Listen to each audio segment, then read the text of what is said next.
আসসালামু আলাইকুম স্টুডেন্টস। আমি বলেছিলাম যে প্রত্যেকটা চ্যাপ্টারের বেসিক ক্লাস দিব, একটা ওয়ান শট, তারপরে সিকিউ এমসিকিউ এর ক্লাস দিব। ঠিক আছে, তো আজকে তোমাদের ফিজিক্সের চ্যাপ্টার 11 চলবিদ্যুৎ বা কারেন্ট ইলেকট্রিসিটি, ঠিক আছে, বা চলতড়িৎ কারেন্ট ইলেকট্রিসিটি, এই চ্যাপ্টারটার উপরে বেসিক ক্লাস নিব। ঠিক আছে, তো এই চ্যাপ্টারটায় অনেকের অনেক ভয় ভীতি আছে। আমার মনে হয় যে আজকের ক্লাসটা যদি কেউ করে ইমতিয়াজ একাডেমির পক্ষ থেকে, তাহলে তার প্রবলেম হওয়ার কথা না। ঠিক আছে, তো আমরা বইয়ের টপিক ধরে ধরে, হেডিং ধরে ধরে বুঝে নেব যে আসলে বিষয়টা কতটা সহজ। ঠিক আছে, কলম তুলে নেওয়ার আগে এই চ্যাপ্টারের ম্যাথগুলোও হয়ে যাবে। হ্যাঁ, আচ্ছা, তাহলে জলবিদ্যুতের আগে আমরা একটু চার্জ সম্পর্কে জানি, যে চার্জ জিনিসটা কি।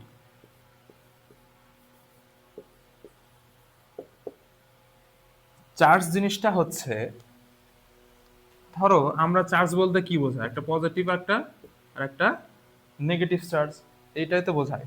তো এই চার্জের যে ফ্লো হয়, যখন এই চার্জের যখন ফ্লো হয় কোনো কিছুর মধ্য দিয়ে, যখন ফ্লো হয়, প্রবাহিত হয়, তখনই আমাদের কি হয়, বিদ্যুতের সৃষ্টি হয়।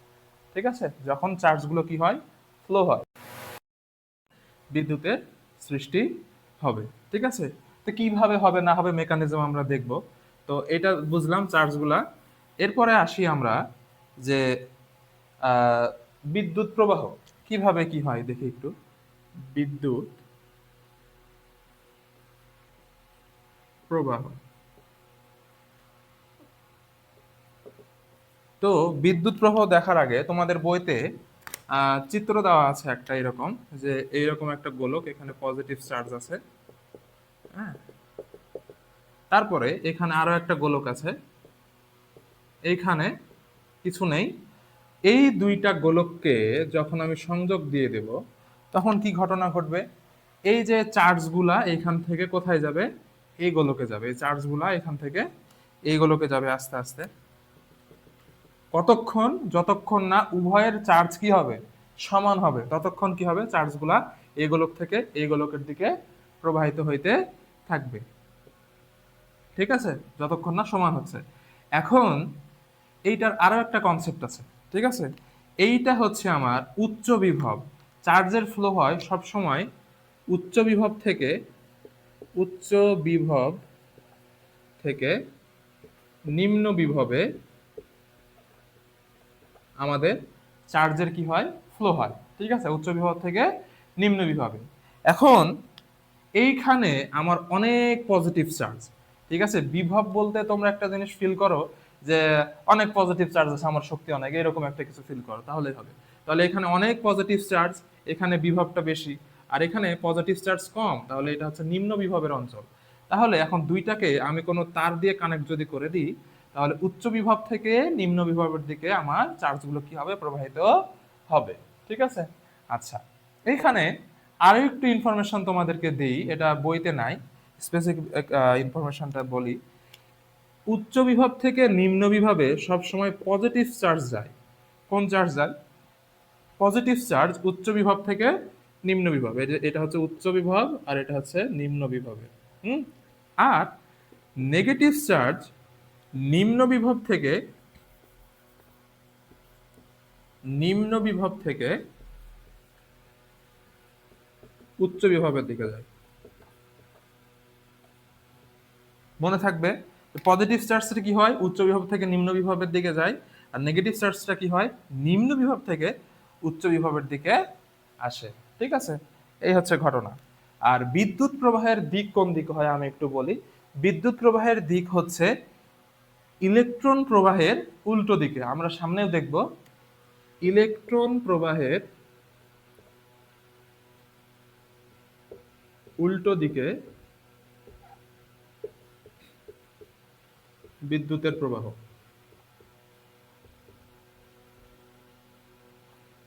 ঠিক আছে, ইলেকট্রন প্রবাহের উল্টো দিকে বিদ্যুতের প্রবাহ ঘটে। আপাতত আমরা এইটুকু বুঝলেই হবে যে উচ্চ বিভব থেকে নিম্ন বিভবের দিকে আমাদের কি হয়, চার্জটা ফ্লো হয়। কতক্ষণ, যতক্ষণ না উভয়ের বিভব কি হয়ে যাবে, সমান সমান হয়ে যাবে, ততক্ষণ। যেমন ধরো এটার বিভব আছে 10 ভোল্ট, আর এটার বিভব হচ্ছে 1 ভোল্ট, তাহলে ততক্ষণ এইখানে চার্জ যাইতেই থাকবে যতক্ষণ না এর বিভব কমে গিয়ে 5 ভোল্ট হয়ে গেল, এর বিভব কমে গিয়ে 5 ভোল্ট হয়ে গেল। এখন উভয়ের বিভব হয়ে গেল 5 ভোল্ট করে, এখন আমার আর চার্জের কি হবে না, ফ্লো হবে না। এখন বিষয় হলো তাহলে কারেন্ট কন্টিনিউয়াস কিভাবে ফ্লো হইতে থাকে, ঠিক আছে, কারেন্ট কিভাবে কন্টিনিউয়াস ফ্লো হইতে থাকে, বিভব সমান হয়ে গেলে তো চার্জের ফ্লো আর হবে না, তাই না? তাহলে ওইটা আমরা দেখব পরবর্তীতে। তাহলে আমরা যেটা দেখলাম যে ততক্ষণ চার্জের ফ্লো হবে, এই যে এরকম, ততক্ষণ চার্জের ফ্লো হবে যতক্ষণ না উভয়ের বিভব কি হয়ে যায়, সমান হয়ে যায়, ততক্ষণ চলবে। এটাও 5 ভোল্ট হয়ে গেল, এটাও 5 ভোল্ট হয়ে গেল। তাহলে এখানে আর কি হবে না, এখানে 5টা চার্জ আছে, এখানে 5টা চার্জ, তাহলে এখানে আর কি হবে না, চার্জের ফ্লো হবে না। ঠিক আছে, এইরকম যদি হয় তাহলে ধরো এইটা আমার বাসা, আর এইটা হচ্ছে আমার যেখান থেকে দিবে সাপ্লাই। ঠিক আছে, তাহলে সাপ্লাই যে দিচ্ছে আমার এখানে, আমার কি হয়ে গেল, বিভব সমান হয়ে গেল, সাপ্লাই থেকে আর পাঠাইতে পারবে না, তাহলে তো আমার ফ্যান 10 মিনিট চলে বন্ধ হয়ে গেল, তাই না? তাহলে এরকম ঘটনাটা ঘটে না। তাহলে কি ঘটনা ঘটবে, আমরা কি করব, এই ঘটনা ঘটার জন্য এমন কিছু একটা দরকার যে জিনিসটা এদের বিভবকে কখনো সমান হইতে দিবে না, এদের বিভবকে কখনো সমান হইতে দিবে না, দুইজনের একটা বিভবের ডিফারেন্স থাকবে, একটা পোটেনশিয়াল ডিফারেন্স থাকবে, বিভবের একটা পার্থক্যই থাকবেই থাকবে। তো কে করবে এই এই কাজটা, এই কাজটা করবে ব্যাটারি অথবা সেল। ঠিক আছে, তাহলে ব্যাটারি এটা পজিটিভ প্রান্ত, এটা নেগেটিভ প্রান্ত, হ্যাঁ। তো ধরো আমি ব্যাটারি দিয়ে কোনো একটা কিছুকে কানেক্ট করে দিলাম, ঠিক আছে। এখন কি হবে, এটা পজিটিভ প্রান্ত, এটা নেগেটিভ প্রান্ত, ঠিক আছে। এখন কি হবে, এখন এই যে ব্যাটারি, এই ব্যাটারি সর্বদা পজিটিভ কি কি করবে, চার্জ একে সাপ্লাই করবে, ঠিক আছে। পজিটিভ চার্জ সাপ্লাই করবে, তার মানে এর ভোল্টেজটা কি হবে, বৃদ্ধিই থাকবে, এবং এ তখন আস্তে আস্তে সাপ্লাই দিবে, ঠিক আছে। এইখানে আমরা তখন একটা বাল্ব দিয়ে দিতে পারি বা অন্য কিছু একটা রেজিস্ট্যান্স দিয়ে দিতে পারি, ঠিক আছে। রেজিস্ট্যান্স কি এগুলো দেখবা পরবর্তীতে। ধরো এইখানে আমরা একটা বাল্ব দিয়ে দিলাম, ঠিক আছে। এখানে একটা কি দিলাম, একটা বাল্ব দিয়ে দিলাম, ঠিক আছে। তাহলে এখানে কি ঘটনা ঘটবে, যে যতক্ষণ এইটা চলতে থাকবে, যতক্ষণ দুইজনের একটা কি আছে, বিভবের পার্থক্য সৃষ্টি হয়েছে। ওকে, আচ্ছা। এখন সুন্দর মতো এই যে ব্যাটারিটা আমরা কানেক্ট করলাম, এই ব্যাটারিটা কানেক্ট করার পরে যে একটা শক্তি দিল না এ, যে শক্তির কারণে সবার কি আছে, বিভবের পার্থক্য আছে, হ্যাঁ।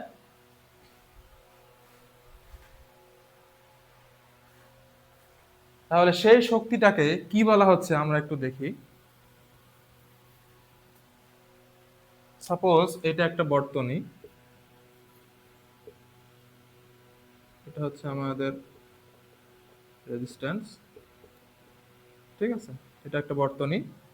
তো এখন দেখি এই শক্তিটাকে অ্যাকচুয়ালি বলা হচ্ছে তোমার তড়িৎ চালক শক্তি। কি শক্তি, তড়িৎ চালক শক্তি। তো তড়িৎ চালক শক্তি কি, কোনো উৎস, ব্যাটারি বা সেল, এখানে ব্যাটারি ইউজ করেছি, প্রতি একক চার্জকে সম্পূর্ণ বর্তনীতে চালানোর জন্য যে মোট শক্তিটা সরবরাহ করে, কে করে, এই যে ব্যাটারি বা সেল, তাকেই কি বলা হয়, তড়িৎ চালক শক্তি বলা হয়, ঠিক আছে। চার্জের একক আমরা জানি কুলম, তোমরা জেনেছো এই 10 অধ্যায়ে। তাহলে ধরো এইখানে আমার একটা চার্জ আছে 1 কুলমের একটা, এই চার্জটাকে এই বিন্দু থেকে সম্পূর্ণ বর্তনী ঘুরিয়ে আবার পুনরায় এইখানে আনতে, এই বিন্দুতে আনতে যে পরিমাণ শক্তি সরবরাহ করে আমার এই ব্যাটারি, সেইটাই হচ্ছে আমার এর তড়িৎচালক শক্তি, এর তড়িৎচালক শক্তি কার, ব্যাটারির, ঠিক আছে। এবং তাহলে সংজ্ঞাটা কি হইলো, যে একক চার্জকে সম্পূর্ণ বর্তনী ঘুরিয়ে আবার ওই জায়গাতেই আনতে যে শক্তিটা সরবরাহ করে ব্যাটারি বা সেল বা কোনো উৎস, তাকে আমরা বলছি কি, তড়িৎচালক শক্তি বলছি, ঠিক আছে। আচ্ছা, এখন এই যে বিভব শক্তিটা একটু দেখি। বিভব শক্তিটা হচ্ছে বিভব পার্থক্য বোঝায় আর কি, ঠিক আছে।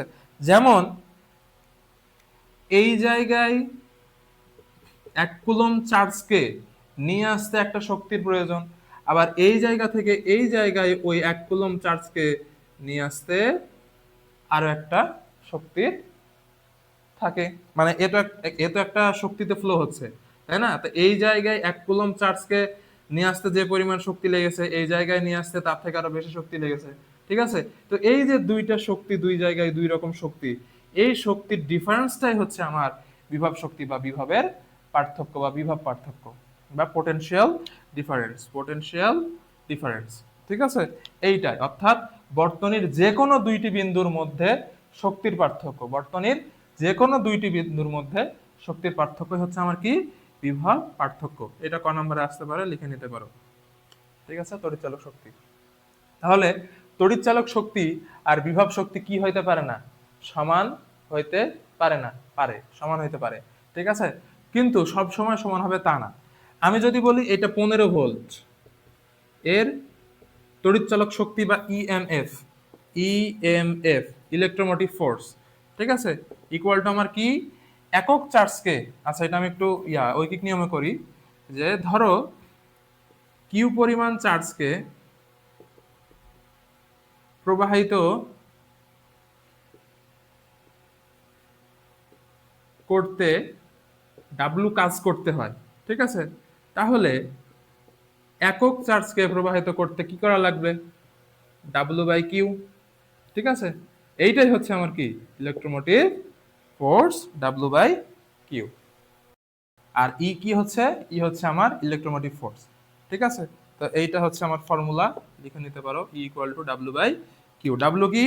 এ কে নিয়ে আসতে, ঘুরিয়ে আবার এইখানে নিয়ে আসতে যে পরিমাণ কাজের প্রয়োজন হয়। ঠিক আছে? আর কিউ কি? চার্জ, কতটুকু চার্জকে নিয়ে আসলো এটা। ওকে, আচ্ছা। তো এটা লিখে নিতে পারো সংজ্ঞা হিসেবে, কয়ে আসবে। আর কখন বিভব পার্থক্য, এই বিভব শক্তি আর তড়িৎচালক শক্তি সমান হবে? দেখো, যখন এই দুইটা বিন্দুর মাঝে, এই দুইটা বিন্দু, অর্থাৎ ব্যাটারির শুরু আর শেষ, এই দুই বিন্দুর মধ্যে কি বলবো, বিভব পার্থক্য নির্ণয় করতে বলবো, তখন সেইটা এই 15 ভোল্টই হবে, বা ইলেকট্রোমোটিভ কি বলে, তড়িৎচালক শক্তির সমানই হবে। ঠিক আছে? কারণ এই বিন্দু আর এই বিন্দুর মধ্যেকার বিভবের পার্থক্য আমরা বোঝাচ্ছি। ঠিক আছে? ক্লিয়ার? এখন নতুন টপিক, পরিবাহী, অপরিবাহী এবং অর্ধপরিবাহী যে টপিকটা আছে সেটা নিয়ে একটু কথা বলি। তো পরিবাহীটা কি? যে যে পদার্থের মধ্যে দিয়ে বিদ্যুৎ সহজে কি হইতে পারে? প্রবাহিত হইতে পারে। তো বিদ্যুৎ প্রবাহিত মানে কি? চার্জের ফ্লো। আমি বলেছিলাম কি, যে চার্জের ফ্লো হইলেই বিদ্যুৎ প্রবাহ হবে। ঠিক আছে? চার্জ বলতে আমরা মেনলি ইলেকট্রনের প্রবাহটাই বুঝবো। ঠিক আছে? তাহলে যে পদার্থের মধ্যে দিয়ে বিদ্যুৎ সহজে প্রবাহিত হয় সেটা হচ্ছে আমার পরিবাহী পদার্থ, মানে যার মধ্যে দিয়ে যায়। এইটা যদি একটা তার হয়, এই তারের মধ্যে দিয়ে যদি ইলেকট্রনের ফ্লো হয়, তাহলে এই তারটা হলো আমার সেই পরিবাহী পদার্থ। ঠিক আছে? আচ্ছা, তো এখন বলছে যে কি, এদের একটা ক্যারেক্টারিস্টিক আছে যে প্রচুর পরিমাণ মুক্ত ইলেকট্রন থাকে সেই পরিবাহী পদার্থতে। ঠিক আছে? প্রচুর পরিমাণে মুক্ত ইলেকট্রন থাকে। তারা কি করে, যে ফ্লোটা কি করে, ইজি করে। ঠিক আছে? আচ্ছা, তো এখানে এক্সাম্পল দেখাচ্ছে কি, তামা, কপার বা অ্যালুমিনিয়াম, তারপরে রূপা, লোহা, গোল্ড, এগুলা হচ্ছে পরিবাহী পদার্থ। ঠিক আছে? এরপরে অপরিবাহীর ক্ষেত্রে আসি, যে পদার্থের মধ্যে দিয়ে বিদ্যুৎ প্রবাহিত হতে পারে না, শেষ কথা। হইতে পারে পরিবাহী, খুব ভালোভাবে হয়, আর আহ, প্রবাহিত হতে পারে না, সেটা হচ্ছে আমার অপরিবাহী। ঠিক আছে? এখানে মুক্ত ইলেকট্রন ছিল, এখানে মুক্ত ইলেকট্রন প্রায় নেই বললেই চলে। ঠিক আছে? আচ্ছা, যেমন কি রাবার, প্লাস্টিক, কাঁচ, কাঠ, এগুলা অপরিবাহী। এই কারণে দেখবা কাউকে যদি কারেন্টের শক লাগে, তাহলে কি করতে হয়, যে আহ, বাঁশ দিয়ে, শুকনো বাঁশ বা কাঠ বা প্লাস্টিকের কিছু দিয়ে তাকে সরানো হয়। তাতে কি হবে, যে তাকে কি হবে না, শর্ট লাগবে না। আচ্ছা, তারপরে যে আমাদের তারগুলা থাকে, বিদ্যুতের যে তারগুলা, তাকে প্লাস্টিকের দিয়ে কিন্তু থাকে, প্লাস্টিকের মধ্যে ঢোকানো থাকে। ঠিক আছে? উপরের যে র্যাপারটা থাকে সেটা প্লাস্টিকের, কারণ কি, ওই তারে হাত দিলে জানো তুমি শক না খাও। ঠিক আছে? এটা হচ্ছে অপরিবাহী। এখন অর্ধপরিবাহী কি? থার্ড জেন্ডারের মতো, যে পুরুষও না, মহিলাও না, মাঝামাঝি, থার্ড জেন্ডার। তো এইটা হচ্ছে সেরকম, যে পরিবাহীও না, অপরিবাহীও না, একদম মাঝামাঝি। ঠিক আছে? তো সেটা হচ্ছে আমার কি, অর্ধপরিবাহী। কি বলছে, যে পদার্থের পরিবাহিতা পরিবাহী ও অপরিবাহীর মাঝে। পরিবাহিতা আবার কি পরে বলবো, এখন সাধারণত বুঝে নাও যে পরিবাহিতা হচ্ছে কত সুন্দর মতো কারেন্টের ফ্লোটা হবে, কত ভালো, কত সহজে কারেন্টের ফ্লোটা হবে, সেটাই ধরে নাও পরিবাহিতা। ঠিক আছে? তো এই অর্ধ পরিবাহের ক্ষেত্রে এটা হচ্ছে 200% শিওর একটা এমসিকিউ হবে এই অধ্যায় থেকে। ঠিক আছে? যে তাপমাত্রা বাড়লে কোনটির পরিবাহিতা বাড়ে, পরিবাহী, অর্ধপরিবাহী না অপরিবাহী, কোনটার বাড়ে, পরিবাহিতা বাড়ে? অর্ধপরিবাহীর পরিবাহিতা বাড়ে। কেন বাড়ে আমরা সামনে দেখবো। ঠিক আছে? আপাতত এটা মনে রাখো যে তাপমাত্রা বাড়লে পরিবাহিতা বাড়ে কার? অর্ধপরিবাহী পদার্থের। ঠিক আছে? তো কি কি পদার্থ আছে? আরো আছে, তার মধ্যে হচ্ছে তোমার সিলিকন আর জার্মেনিয়াম। তো আমাদের যে ফোন, ল্যাপটপ, তারপরে এগুলানে এই যে এই সিলিকন, জার্মেনিয়াম এগুলা কিন্তু ইউজ করা হয় অর্ধপরিবাহী। কেন করা হয় পরে জানবা, সবই আর পরে জানবা আর কি। তাও আমি একটু বলি যে ফোন টোনে আমাদের ডিরেক্ট পরিবাহী পদার্থের প্রয়োজন হয় না। ঠিক আছে? আমাদের অর্ধ পরিবাহী প্রয়োজন হয়, যেন প্রয়োজন মতো সাপ্লাই দিতে পারে আস্তে আস্তে আস্তে আস্তে, অল্প অল্প অল্প। আমাদের ফোনে যদি ওই বাসা বাড়িতে বিদ্যুৎ দেওয়ার মতো হেভি ভোল্টেজের দেয়, তো তাহলে তো ফোন ক্যারি করা আমাদের জন্য ডিফিকাল্ট হয়ে যাবে। ঠিক আছে? বা অনেক বেশি ভোল্টেজ দিলে তো ফোন তখন ইউজ করা ডেঞ্জারাস হয়ে যাবে। এই কারণে অর্ধপরিবাহী ইউজ করা হয়। আরো অনেক রিজন আছে ফোনের পার্টস গুলা সুন্দর রাখার জন্য, ভালো রাখার জন্য, সেফ রাখার জন্য, আরো অনেক রিজন আছে। তাহলে সিলিকন আর জার্মেনিয়াম কি বলা যায়? যে এগুলো হচ্ছে অর্ধপরিবাহী পদার্থ। ঠিক আছে? এই হচ্ছে তোমাদের পরিবাহী, অর্ধপরিবাহী আর অপরিবাহী চ্যাপ্টার ক্লোজ। ওকে। আচ্ছা, বিদ্যুৎ প্রবাহের দিকের মধ্যে আমরা সবকিছু আলোচনা করব। বিদ্যুৎ প্রবাহ কাকে বলে, কি কারেন্ট কি, ঠিক আছে, এগুলা সবই দেখব। ঠিক আছে? তো বিদ্যুৎ বা কারেন্ট আসলে কি? ঠিক আছে? তো আমরা দেখি যে একক সময়ে, একক সময়ে যে পরিমাণ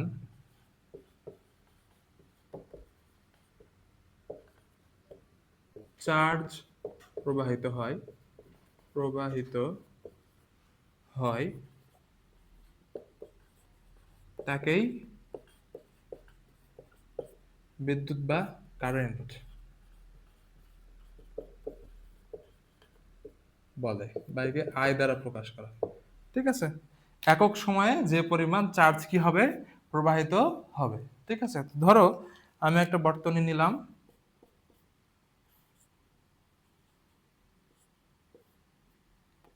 এই সেই বর্তনী। ঠিক আছে? এখন ধরো যে এটা পজিটিভ প্রান্ত, এটা নেগেটিভ প্রান্ত। অ্যাকচুয়ালি কি হয় যে ধাতব পাত, এগুলো সব ধাতব পাত। ঠিক আছে? ধাতব পাতে কি ঘটনা ঘটে? ধাতব পাতে অ্যাকচুয়ালি ইলেকট্রনের ফ্লো হয়। ঠিক আছে? আর ইলেকট্রনের ফ্লোটাই হচ্ছে আমার বিদ্যুৎ প্রবাহ, এটা ধরা হয়। হ্যাঁ? তো ইলেকট্রনের ফ্লোটাকেই আমরা বিদ্যুৎ প্রবাহ বলতে পারি।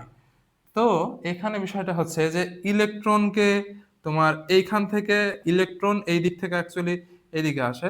তো ইলেকট্রন এই দিক থেকে এইদিকে আসছে, দিক থেকে এইদিকে আসছে একক সময়ে। ধরে নাও সেটা এক এক সেকেন্ড। হুম, কতগুলো চার্জ বা কতগুলো ইলেকট্রন বা কি পরিমাণ চার্জ, কতগুলো চার্জ আমার কি হচ্ছে? প্রবাহিত হচ্ছে, সেটাই হচ্ছে আমার তড়িৎ প্রবাহ বা কারেন্ট। একক সময়ে যে পরিমাণ চার্জ কি হয়? প্রবাহিত হয়, তাকে কি বলা হচ্ছে? কারেন্ট। ঠিক আছে? আচ্ছা, তাহলে সূত্রটাতে আসি। তো ধরলাম কিউ চার্জ, কিউ পরিমাণ চার্জ প্রবাহিত হতে, সরি এখানে সময় রাখি, যে ধরো যে টি, টি সময়ে, সেটা 1 ঘন্টা 10 মিনিট যেরকম কিছু হতে পারে, টি সময়ে চার্জ প্রবাহিত হয় কিউ কুলম। ঠিক আছে? তাহলে একক সময়ে ঐকিক নিয়মে প্রবাহিত চার্জ কি হবে?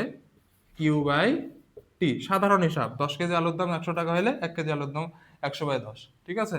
সাধারণ হিসাব। তো একে আমরা বলছি আই। ঠিক আছে? তাহলে আই ইকুয়াল টু কি? Q by T. I equal to Q by T, যেখানে কিউ ইকুয়াল টু প্রবাহিত চার্জ, টি হচ্ছে সময়, আর আই হচ্ছে তড়িৎ বা কারেন্ট। বোঝা গেল বিষয়টা? এই হচ্ছে ঘটনা। কি হচ্ছে? প্রবাহিত চার্জ, টি সময়, আর আই তড়িৎ বা কারেন্ট। এটাই হচ্ছে আমার আই এর সূত্র। I equal to Q by T. ঠিক আছে, তাহলে আমি যদি একটা ম্যাথ দিয়ে বলি, ম্যাথটা দিলে ইজি হবে, যে 5 সেকেন্ডে 5 সেকেন্ডে 50 কুলম্ব চার্জ প্রবাহিত হলে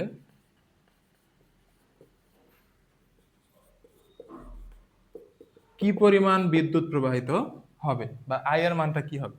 তাহলে আমরা কি জানি, I equal to Q by T. তো কিউ কি, কি পরিমাণ চার্জ, কত, 50 কুলম্ব, ডিভাইড বাই কত সময়ে, 5 সেকেন্ডে। তাহলে কত হবে, 5 5 10, তাহলে 10 অ্যাম্পিয়ার।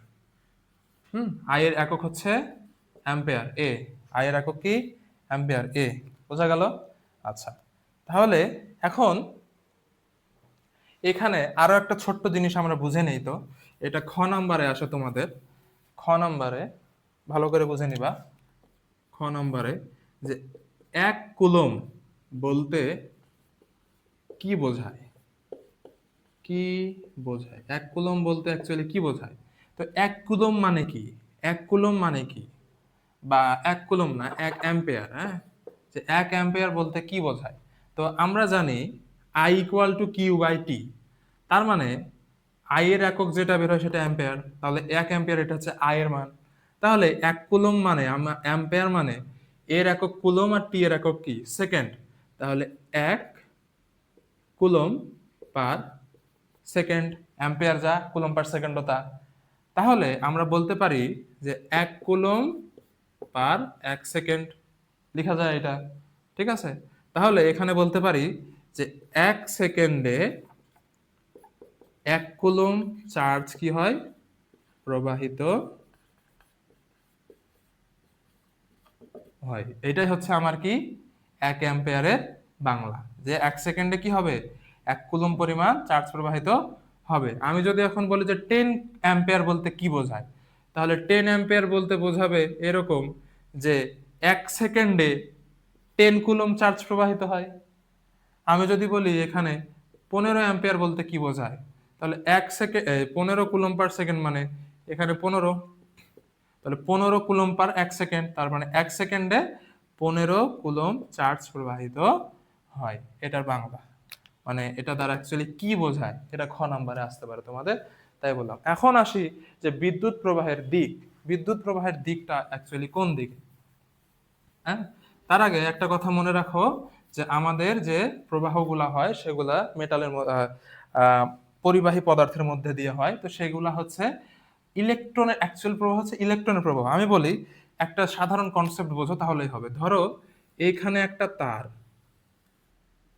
আর এইখানে তোমার বাসা, ঠিক আছে, আর এইখানে হচ্ছে সাপ্লাই। তার মানে এখান থেকে কি করা হবে, ইলেকট্রন ফ্লো করা হবে। ঠিক আছে কিনা, ইলেকট্রন ফ্লো করা হবে। এখন যে বিষয়টা হচ্ছে যে এইখানে অসংখ্য ইলেকট্রন আছে, আমার কি আছে, এই তারের মধ্যে অসংখ্য ইলেকট্রন আছে, মুক্ত ইলেকট্রন যেগুলা ফ্লো হইতে পারে, অসংখ্য মুক্ত ইলেকট্রন আছে। এখন যে বিষয়টা হলো, আমাদের কি হয়, ধরো আমার বিদ্যুৎ চলে গেল, তাহলে এখানে একটা ধরো সুইচ দিলাম, সেই সুইচের কারণে সুইচটা অফ করে দিলাম, আমার আর বিদ্যুৎ প্রবাহ, চার্জের ফ্লো যখন হবে না তার মানে বিদ্যুৎ প্রবাহ কি হবে না। ঠিক আছে, তাহলে এরা যখন বিদ্যুৎ দেয় সাথে সাথেই বা কয়েক সেকেন্ডের মধ্যেই আমরা বিদ্যুৎ পেয়ে যাই কিভাবে, এ সম্পূর্ণ পাঠানোর তো প্রয়োজন নেই। এই যে এই পর্যন্ত গিয়ে স্টপ হয়ে গেছে ইলেকট্রন গুলা, এখানে স্টপ হয়েছে, শুধু মাঝে একটা কি দেওয়া হয়েছে, বাদ দেওয়া হয়েছে।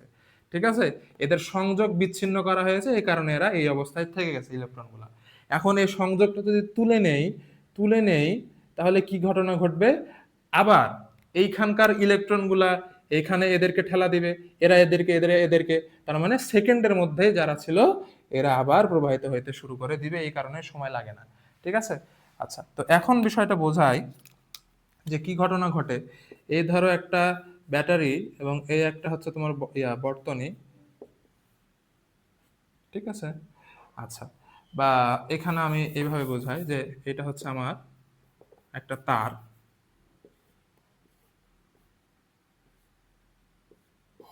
এখানে কি আছে, অসংখ্য ইলেকট্রন আছে।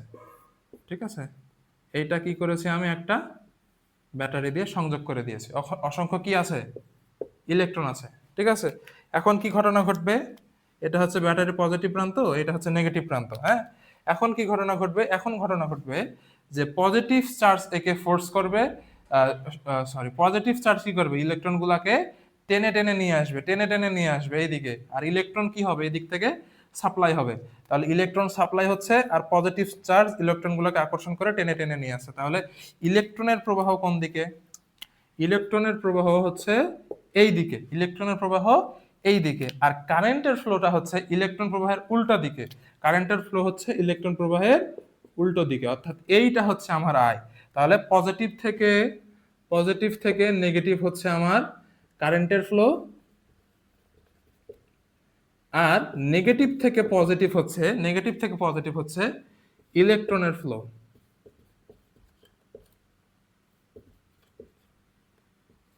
ঠিক আছে, বোঝা গেল বিষয়টা, যে এখানে একটা ধাতব পাত আছে, এর মধ্যে অসংখ্য ইলেকট্রন আছে আমরা জানি।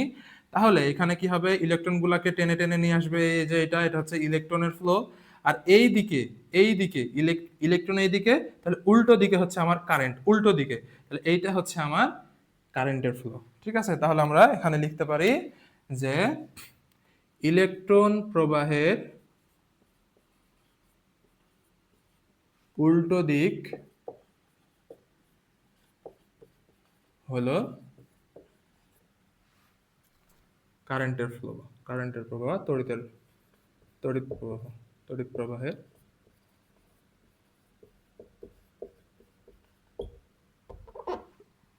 দিক। বোঝা গেল যে বিদ্যুৎ প্রবাহের দিক কি, ইলেকট্রন প্রবাহের উল্টো দিক।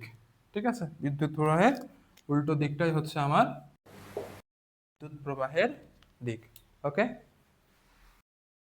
এখন দেখি বিভব পার্থক্য ও তড়িৎ প্রবাহের মধ্যে সম্পর্কটা অ্যাকচুয়ালি কি। ঠিক আছে, তো বিজ্ঞানী ওম বলেছেন যে নির্দিষ্ট তাপমাত্রায়, তাপমাত্রাটা ফিক্সড হইতে হবে, যে কোনো একটা নির্দিষ্ট তাপমাত্রায় কোনো পরিবাহকের মধ্যে দিয়ে প্রবাহিত কারেন্ট বিভব পার্থক্যের সমানুপাতিক। অর্থাৎ আমি একটু আবার ডায়াগ্রামটা আঁকি, তাহলে বুঝতে সুবিধা হবে। যে এই যে এটা ধরেন একটা পরিবাহক, এখানে অসংখ্য ইলেকট্রন আছে, এটা একটা ব্যাটারি দিয়ে কি করেছি, সংযুক্ত করে দিয়েছি, এটা হচ্ছে আমার ভি, আর প্রবাহিত কারেন্ট এটা পজিটিভ আর নেগেটিভ আই। ঠিক আছে, আচ্ছা, তাহলে বলছে যে এই যে এই ভি আর আই এর মধ্যে সম্পর্কটা কি, নির্দিষ্ট তাপমাত্রায় কোনো পরিবাহকের মধ্যে দিয়ে প্রবাহিত কারেন্ট অর্থাৎ এই আই বিভব পার্থক্যের সমানুপাতিক, অর্থাৎ ভি এর কি হচ্ছে, সমানুপাতিক হচ্ছে। সমানুপাতিক মানে কি, আই বাড়লে ভিও বাড়বে, ভি আই কমলে ভিও কমবে। তো এটা একটু আমরা সাধারণ ওয়েতে বুঝে নিই, যে আহ, ধরুন যে আহ, ধরো এটা একটা পাইপ, ঠিক আছে, এই পাইপের মধ্যে দিয়ে, এই পাইপের মধ্যে দিয়ে কি করা হচ্ছে, বা এটা না, আমি এরকম বোঝাই,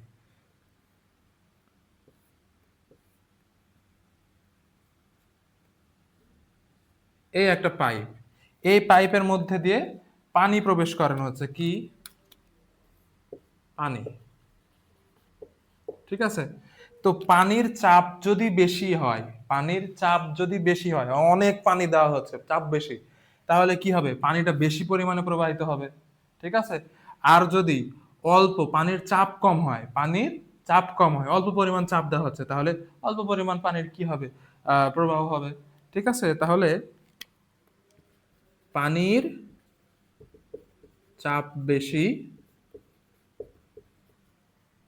পানির প্রবাহ বেশি, আর পানির চাপ কম, প্রবাহ কি কম, সাধারণ জেনুইন ইয়াতে ধারণাতে। ঠিক তেমনি যদি বিভব পার্থক্য, চাপটাকে আমরা বিভব বলতে পারি, যদি বিভব পার্থক্য বেশি হয়, বিভব পার্থক্য বেশি হলে,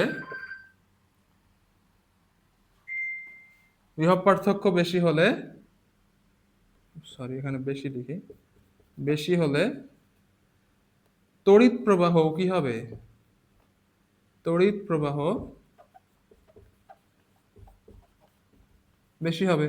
আবার বিভব পার্থক্য যদি কম হয়, তাহলে তড়িৎ প্রবাহ কি হবে, কম হবে। তাহলে ভি এর সাথে আই এর সম্পর্ক কি এরকম হচ্ছে, সমানুপাতিক তো হচ্ছে, তাই না?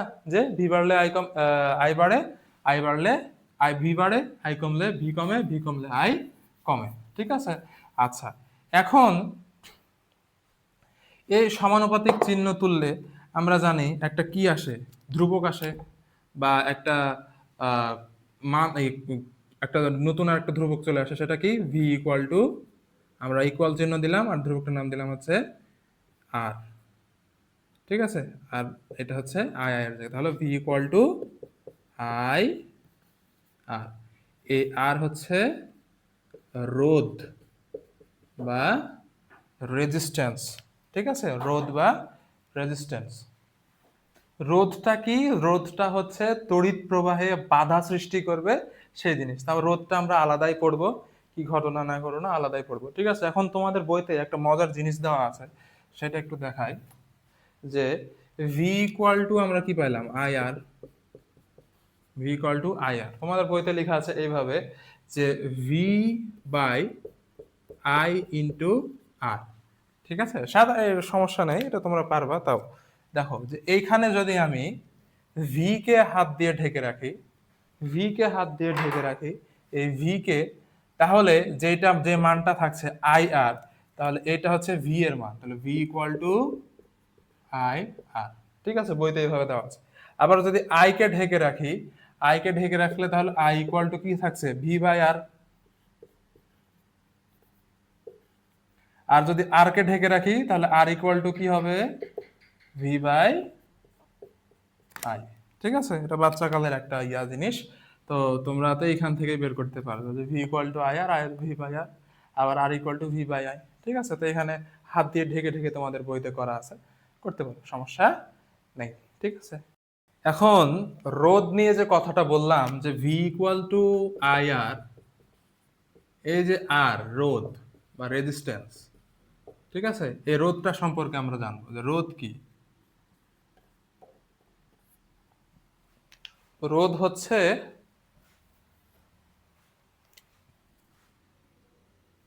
তড়িৎ প্রবাহে, তড়িৎ প্রবাহে প্রবাহে বাধা দানকারী। এর থেকে ভালো ডেফিনেশন আর ইজি ডেফিনেশন আমার মনে হয় না যে হয়। তড়িৎ প্রবাহে বাধা দানকারী, সেটাই হচ্ছে রোধ। ঠিক আছে। তড়িৎ প্রবাহ মানে, তড়িৎ প্রবাহ মানে তো অ্যাকচুয়ালি ইলেকট্রনের প্রবাহ। তার মানে যে ইলেকট্রনের প্রবাহে বাধা দান করে, সেটাই হচ্ছে আমার কি, রোধ। ঠিক আছে। অনেক কিছু আছে, তার মধ্যে কি কি আছে না আছে আমরা দেখব। তো আহ একটু বলি যে এই রোধটা তিন টাইপের উপরে নির্ভর করে। ঠিক আছে। একটা হচ্ছে পদার্থের তিন টাইপের উপরে নির্ভর করে। একটা হচ্ছে পদার্থের দৈর্ঘ্য, একটা হচ্ছে পদার্থের কি বলা যায়, ক্ষেত্রফল বা প্রস্থচ্ছেদের ক্ষেত্রফল, প্রস্থচ্ছেদের ক্ষেত্রফল। আর একটা হচ্ছে কি ধরনের পদার্থ সেইটা, বা আপেক্ষিক রোধ, পদার্থের আপেক্ষিক রোধ। পদার্থের, আমি লিখলাম পদার্থের ধরন, এর উপর ডিপেন্ড করে, যেমন রো। ঠিক আছে। আচ্ছা, তো দৈর্ঘ্যের সাথে রোধের অ্যাকচুয়ালি সম্পর্কটাকে একটু দেখি। আমি একটা তার নিলাম। ঠিক আছে, এই যে একটা তার, এই তারটা নিলাম। ধরো যে এই ইয়া এটা একটা রাস্তা, এই রাস্তা দিয়ে যেতে মানুষের কষ্টই হয়। ঠিক আছে। তো এইটুকু হচ্ছে ধরো 5 মিটার রাস্তা, তাহলে 5 মিটার পর্যন্ত ওকে কষ্ট করে যাইতে হবে। ঠিক আছে। এরপরে ধরে নাও যে আরো বড় করে দিলাম। ঠিক আছে, ইয়া কিন্তু সেম, এই যে প্রস্থটা কিন্তু সেম। ঠিক আছে, এইটা করে দিলাম আমি 10 মিটার। তাহলে কি হলো, ওকে আরো কষ্ট করে যাওয়া লাগছে। তাহলে যত দৈর্ঘ্য বেশি, ওকে তত কি করে যাইতে হবে, কষ্ট করে যাওয়া লাগবে। ঠিক আছে? তাহলে যত দৈর্ঘ্য কম ইলেকট্রনকে ততই কম আহ, বাধা অতিক্রম করে যাইতে হবে, আর যত দৈর্ঘ্য বেশি তত কি করতে হবে, ইলেকট্রনকে বেশি বাধা অতিক্রম করে যাইতে হবে। তাহলে দৈর্ঘ্য বেশি হলে আমার কি হচ্ছে, বেশি বাধা অতিক্রম করে যাইতে হচ্ছে, তাহলে রোধ বেশি। আর দৈর্ঘ্য কম হলে কি হচ্ছে, কম বাধা অতিক্রম করে যাইতে হবে, তাহলে রোধ আমার কি হবে, কম হবে। ঠিক আছে? তাহলে দৈর্ঘ্যের সাথে আমি বলতে পারি, দৈর্ঘ্যের সাথে রোধের সম্পর্কটা একটু সমানুপাতিক টাইপ হয়ে যাচ্ছে না, যে দৈর্ঘ্য বাড়লে রোধ বাড়ে, দৈর্ঘ্য কমলে রোধ কমে। তাহলে আমি লিখতে পারি দৈর্ঘ্যের ক্ষেত্রে রোধটা হচ্ছে লেন্থ এর সমানুপাতিক। কার লেন্থ? ওই পদার্থের লেন্থ। ঠিক আছে? তাহলে দৈর্ঘ্য বাড়লে, পদার্থের দৈর্ঘ্য বাড়লে রোধ বাড়ে, দৈর্ঘ্য কমলে রোধ কমে। ঠিক আছে? এবার আসো আরো একটা বিষয় দেখি, যে প্রস্থচ্ছেদের ক্ষেত্রফল, পদার্থের প্রস্থচ্ছেদের ক্ষেত্রফল। এই যে এইটা হচ্ছে, আবার কল্পনা করো যে এইটা হচ্ছে একটা পরিবাহী পদার্থ বা তার, বা এটা ধরো একটা পাইপ, এর মধ্যে দিয়ে 100 জন মানুষ যাইতে অনেক কষ্ট করে যাওয়া লাগে, অনেক বাধা অতিক্রম করে চিপা চাপার মধ্যে দিয়ে। ঠিক আছে? কিন্তু দৈর্ঘ্য সেম আছে, কিন্তু আমি কি করলাম, প্রস্থচ্ছেদের ক্ষেত্রফলটা বাড়িয়ে দিলাম। প্রস্থচ্ছেদের ক্ষেত্রফলটা কি করলাম, বাড়িয়ে দিলাম। দৈর্ঘ্য সেম, এটাও ধরো 5 মিটার, এটাও 5 মিটার। তাহলে এখন 100 জন যাইতে কি হবে, ভালো স্বাচ্ছন্দ্যে যাবে, কম বাধা অতিক্রম করে যাইতে হবে। তার মানে যদি প্রস্থচ্ছেদের ক্ষেত্রফল এ, যদি প্রস্থচ্ছেদের ক্ষেত্রফল এ কম হয়, তাহলে বেশি বাধা, যাইতে কষ্ট। ঠিক আছে? আর যদি প্রস্থচ্ছেদের ক্ষেত্রফল বেশি হয়, অনেক বড় জায়গা, তাহলে ইলেকট্রনের যাইতে কি হবে, সুবিধা হবে, কম বাধা হবে। তাহলে আমরা দেখছি যে উল্টা হচ্ছে বিষয়টা, ক্ষেত্রফল যদি কমে তাহলে রোধ কি হচ্ছে, বাড়ছে। আর ক্ষেত্রফল যদি ক্ষেত্রফল যদি বৃদ্ধি পায়, তাহলে আমার রোধ কি হচ্ছে, বৃদ্ধি পাচ্ছে। তাহলে আমি এখানে সম্পর্ক এদের লিখতে পারি কি, একটা ব্যস্তানুপাতিক সম্পর্ক আসছে না, উল্টা সম্পর্ক। তাহলে সম্পর্কটা লিখতে পারি আমি, যে এখানে আর প্রপোর্শনাল 1/a। ঠিক আছে? এটা লেখা যাইতে পারে। এরপরে পদার্থের ধরন, এটা হচ্ছে রো, এটা এক একটা পদার্থের ক্ষেত্রে ফিক্সড মান থাকে। ঠিক আছে? এটা আমি একটু বুঝিয়ে দিচ্ছি কেন কি হয় না হয়, তার আগে আমি একটু এই সূত্র দুইটা কম্বাইন করে কি হয় দেখো। এই দুইটা সমন্বয় করে হয় যে আর সমানুপাতিক এল, কি এল এর সাথে আর সম্পর্ক সমানুপাতিক, আর এ এর সাথে আর সম্পর্ক ব্যস্তানুপাতিক, একসাথে প্রকাশ হয়ে গেল, আর সমানুপাতিক L/A। বা তোমরা এইভাবে বুঝতে না পারলে এই দেখো, আর এর সাথে এল এর সমানুপাতিক সম্পর্ক, আবার এর সাথে ব্যস্তানুপাতিক সম্পর্ক। এবার বুঝে গেছে? এবার দেখো, তাহলে এই সমানুপাতিক চিহ্ন উঠাইলে একটা কি আসে, ইকুয়াল আসে, আর একটা ধ্রুবক আসে, সেটা হচ্ছে রো, L/A। ঠিক আছে? এইটাই হচ্ছে আমার আপেক্ষিক রোধ, বা পদার্থের ধরনের উপরে নির্ভর করে হয়। তো এটা আমার কি, আপেক্ষিক রোধ, আপেক্ষিক রোধ। আর এল হচ্ছে দৈর্ঘ্য, এ হচ্ছে প্রস্থচ্ছেদের ক্ষেত্রফল, আর হচ্ছে আমার রোধ। ঠিক আছে? আচ্ছা, তাহলে এই রোটা আমি একটু বলি, রোটা কি ঘটনা ঘটে। এক একটা পদার্থ, ধরো এখানে একটা পরিবাহী, ঠিক আছে, এই পরিবাহীর মুক্ত অসংখ্য ইলেকট্রন আছে, অসংখ্য কি আছে, মুক্ত ইলেকট্রন আছে। ঠিক আছে? এখন একটা ইলেকট্রন তার সিকোয়েন্স মেনটেন করে যাবে না, যে তুমি যাও তারপরে আমি যাচ্ছি, তুমি যাও তারপরে আমি যাচ্ছি। এভাবে সিকোয়েন্স মেনটেন করে তো আর ইলেকট্রন যাচ্ছে কিনা, যাবে, এইভাবে সিকোয়েন্স মেনটেন করে তো যাবে না। ঠিক আছে? তাহলে কি হবে, একদম ভিড়াভিড়ি করে চলে যাবে। ঠিক আছে? তাহলে কি ঘটনা ঘটে দেখো, যে ধরো আমি একটা ইলেকট্রন দেবো বোঝাই, এই একটা ইলেকট্রন, সবাই যাচ্ছে কিন্তু এই ইলেকট্রনও যাচ্ছে। এই ইলেকট্রনটা যখন যাবে, তখন এই দিকে আসতে দেখে এর সাথে বাধা, এর সাথে বাধা, এর সাথে বাধা, এর সাথে বাধা। ঠিক আছে? এই যে অন্তর্বর্তী প্রত্যেকটা পদার্থের মধ্যে, ওদের মধ্যে যে ইলেকট্রন প্রবাহের জন্য ওই কম্পোনেন্টের কারণে যে বাধাগুলো ও ফেস করে, সেই এক একটা, ধরো এটা হচ্ছে কপার ওয়্যার, তো এর ক্ষেত্রে ওইটা ফিক্স। ঠিক আছে? তারপরে ধরো ধরো যে একটা অ্যালুমিনিয়ামের ওয়্যার, এর ক্ষেত্রে ওই রো এর মান ফিক্স, মানে এখান থেকে একটা ইলেকট্রন যাইতে ওই পরিমাণে বাধা অতিক্রম করা লাগে, ঠিক আছে, এই রো এর মানটা ফিক্স। তাহলে R equal to rho L by A, ঠিক আছে, বোঝা গেল?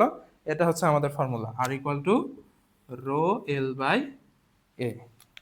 রো হচ্ছে কি আপেক্ষিক রোধ। এখন রো এর উল্টা আরো একটা জিনিস আছে, সেটা কি? সেটা হচ্ছে পরিবাহকত্ব বা সিগমা, পরিবাহিকত্ব, পরিবাহকত্ব সিগমা, ঠিক আছে। এই সিগমা দ্বারা কি বোঝায়? সিগমা ইকুয়াল টু হচ্ছে আবার 1 বাই রো, অর্থাৎ রো এর উল্টা। এই সিগমা দ্বারা বোঝায় অ্যাকচুয়ালি যে কোন তারটা বা কোন পদার্থটা, কোন ধাতুর পদার্থটা বেশি পরিবাহী, খুব ভালো, বেশি পরিমাণ বিদ্যুৎ প্রবাহ করতে পারে, সেটা হচ্ছে কি এই সেই রো, এই সরি এই সিগমা, ঠিক আছে। এই হচ্ছে সিগমা, এইভাবে লিখতে হয়, এরকম করে এরকম, ঠিক আছে, বা তোমরা লিখতে পারো তোমাদের মতো সিগমা। তাহলে সিগমা ইকুয়াল টু কি 1/রো। প্রশ্নে কিন্তু ডিরেক্ট রো এর মান দেওয়া না থেকে দেখা গেল যে সিগমার মান দেওয়া আছে, তাহলে সিগমার মান দেওয়া থাকলে তুমি রো এর মান পাবা না। রো ইকুয়াল টু, তাহলে সিগমা ইকুয়াল টু 1/রো হইলে তাহলে রো ইকুয়াল টু 1/সিগমা, এটা ভাষা তুলে দাও, এটা নামায় দাও, শেষ, ঠিক আছে। দিয়ে রোটা তুমি এখানে বসিয়ে ম্যাথ করতে পারো, সমস্যা নেই। এই ছিল তোমাদের রোধ, ঠিক আছে, আশা করি রোধটা বোঝা গেছে। এখন দেখো বর্তনী। বর্তনী কি?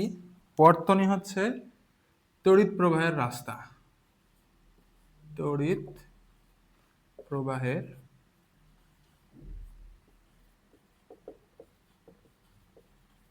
রাস্তা।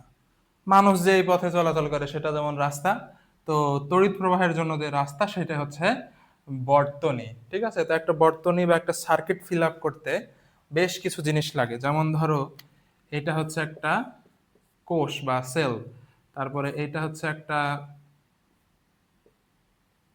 ব্যাটারি, ঠিক আছে, এটা হচ্ছে সেল বা কোষ, এটা হচ্ছে একটা ব্যাটারি, তারপরে এই চিহ্নটা হচ্ছে একটা রেজিস্ট্যান্স বা রোধের, তারপরে এই চিহ্নটা হচ্ছে, হচ্ছে না, একটা কুণ্ডলীর চিহ্ন, ঠিক আছে। তারপরে আর কি, এই চিহ্নটা হচ্ছে একটা সুইচের চিহ্ন, ঠিক আছে, আরো এরকম আছে। তারপরে এটা হচ্ছে বাল্বের চিহ্ন, বৈদ্যুতিক বাল্ব, ঠিক আছে, আরো এরকম চিহ্ন আছে। তো আস্তে আস্তে আমরা শিখে যাব, ঠিক আছে। তো আমি একটা এই তিনটা জিনিস মিলে ব্যাটারি, তারপরে সুইচ, রেজিস্ট্যান্স আর এই বাল্ব নিয়ে একটা বর্তনী তৈরি করে দেখাচ্ছি তোমাদের, দেখো। তো এই হচ্ছে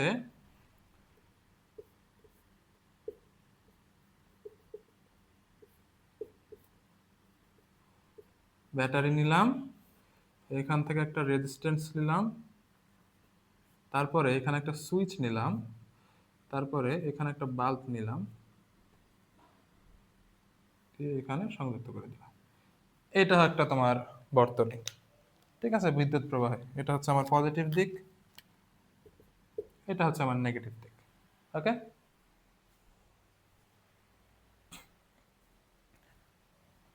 তাহলে পজিটিভ থেকে নেগেটিভ আমার বিদ্যুৎ প্রবাহ হবে, ঠিক আছে। এই সুইচটা কিন্তু অফ আছে, এই যে এখন অন হয়ে গেল, ঠিক আছে। তাহলে এখান দিয়ে যাবে, রোদ দিয়ে অতিক্রম করবে, বাল্ব দিয়ে যাবে, ঠিক আছে। এরকম বর্তনী হয়। কারেন্টের ফ্লোটা কোন দিকে? কারেন্টের ফ্লোটা এই দিকে, কারণ পজিটিভ থেকে নেগেটিভ দিকে কি হবে? কারেন্টের ফ্লো। আর এই দিক থেকে এই দিকে হচ্ছে আমার ইলেকট্রনের ফ্লো। বোঝা গেল? এই ছিল তোমাদের বর্তনী, ঠিক আছে। এখন দেখি রোধের পরে তুল্য রোধ নির্ণয়। তো তুল্য রোধ নির্ণয়টা কি? তুল্য রোধটা কি? তুল্য রোধ হচ্ছে একাধিক একাধিক রোধের পরিবর্তে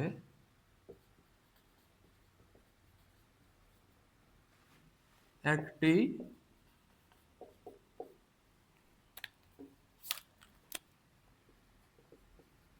রোধ ব্যবহার করা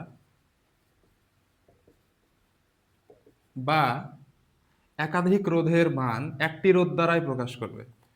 একাধিক রোধের কাজ করবে একটাই রোধ।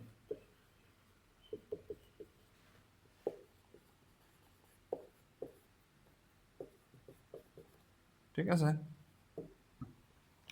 একদম বেসিক কনসেপ্ট যে একাধিক রোধ থাকবে, সেগুলা আমি রিপ্লেস করে দিয়ে একটাই মাত্র রোধ দিব, সেটাই হচ্ছে আমার তুল্য রোধ বা ইকুইভ্যালেন্ট রেজিস্ট্যান্স। ঠিক আছে, ইকুইভ্যালেন্ট রেজিস্ট্যান্স। আচ্ছা, এখন দেখি তো এই তুল্য রোধ বা রোধ দুইটা ক্যাটাগরিতে থাকে। একটা হচ্ছে সিরিজে থাকে বা শ্রেণীতে, একটা হচ্ছে শ্রেণীতে থাকে,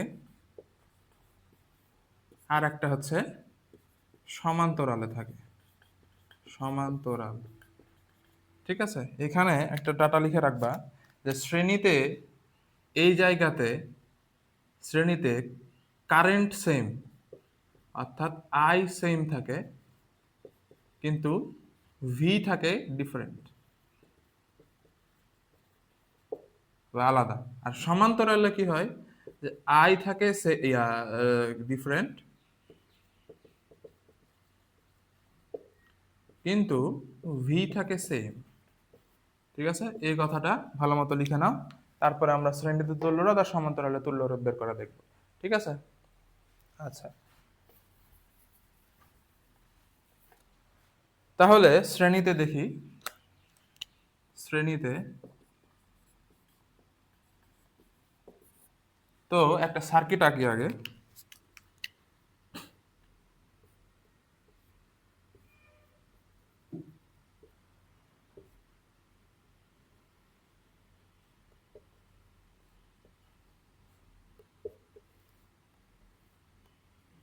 এই হচ্ছে আমার সার্কিট, এটা এখানে হচ্ছে ভি, এখানে হচ্ছে R1 এটা রোধ, এটা R2, আর এটা হচ্ছে R3। আর কারেন্টের প্রবাহ কোন দিক দিয়ে? কারেন্টের প্রবাহ এই দিক দিয়ে। ঠিক আছে, আচ্ছা, তুল্য রোধ হচ্ছে আমরা এমন একটা সার্কিট ডিজাইন করব এখন, যেখানে এই তিনটা রোধের প্রয়োজন হবে না, আমাদের একটাই রোধের প্রয়োজন হবে। তাহলে কি হবে? আমাদের খরচ কম হবে, কস্ট কম হবে, সার্কিটে আমার এলিমেন্ট কম থাকবে। ঠিক আছে, তাহলে এই সার্কিটটাই আমি এমন ভাবে ডিজাইন করব যেন একটা রোধ দিয়েই আমার প্রকাশ হয়ে যায়। যেমন এর নাম দিলাম আমি আর এস বা সিরিজের ইকুইভ্যালেন্ট। আচ্ছা, কারেন্টের ফ্লো কোন দিক দিয়ে? এই দিক দিয়ে আছে। ওকে, আচ্ছা, এখন এর ক্ষেত্রে ভালো মতো খেয়াল করো, এই ক্ষেত্রে কি ঘটনাটা ঘটে। ভি সেম কেন? আমরা বলেছিলাম যে চার্জকে কি করতে হয়, চার্জকে এটা ব্যাটারির যে শক্তি, শক্তি এক কুলম্ব বা একক চার্জকে কি করে, এক বিন্দু থেকে ঘুরিয়ে আবার ওই বিন্দুতেই নিয়ে আসে। ঠিক আছে, আচ্ছা, তো এখানে যে ঘটনাটা ঘটে, যতক্ষণ না আমি সামনে কোনো রোধ বা কোনো মানে কোনো কিছু বাধা পাচ্ছি, ততক্ষণ আমার ভি এর কোনো চেঞ্জ হবে না। ঠিক আছে, এই যে যাচ্ছি যাচ্ছি যাচ্ছি, ভি ভি এর মতোই আছে, কোনো চেঞ্জ নাই। যখনই দেখছি এখানে একটা কি আছে, একটা রোধ আছে, তখন আমার কি হবে, এই রোধকে, ওই চার্জটাকে এই রোধের মধ্যে দিয়ে, বাধার মধ্যে দিয়ে নিয়ে যাইতে আমার এই শক্তির প্রয়োজন হবে, তখন আমার শক্তি খরচ হবে। সাপোজ ধরো ভি এর মান এখানে 10 ভোল্ট। ঠিক আছে, তো একটা চার্জ নিয়ে যাচ্ছি, 10 ভোল্ট আছে, এখানেও 10 ভোল্ট। এইখানে আসার পর ধরো যে এইখানে এইটুকু নিয়ে যাইতে আমার 2 ভোল্ট শক্তি খরচ হয়ে গেল। ঠিক আছে, তাহলে 2 ভোল্ট খরচ হয়ে গেল, আর কত আছে? 8 ভোল্ট। আবার সামনে যাচ্ছে 8 ভোল্টে, 8 ভোল্টে, আবার এখানে দেখছি যে আবার একটা বাধা, ধরো এখানে আরো 3 ভোল্ট খরচ হয়ে গেল, তাহলে থাকলো আর কত? 5 ভোল্ট। আবার 5 ভোল্টে নিয়ে যাচ্ছে, দেখছি এখানে আরো একটা বাধা, এইখানে বাধা অতিক্রম করতে দেখা গেল যে আমার 5 ভোল্টই খরচ হয়ে গেল, তারপরে এই যে এখানে চলে আসলো। বোঝা গেল বিষয়টা? যতক্ষণ না সামনে আমার কোনো বাধা আছে, ততক্ষণ আমার ভি এর কোনো পরিবর্তন হবে না। ঠিক আছে, আচ্ছা, তাহলে এইখানে ভি আলাদা, এইখানে ভি আলাদা, এখানে ভি আলাদা।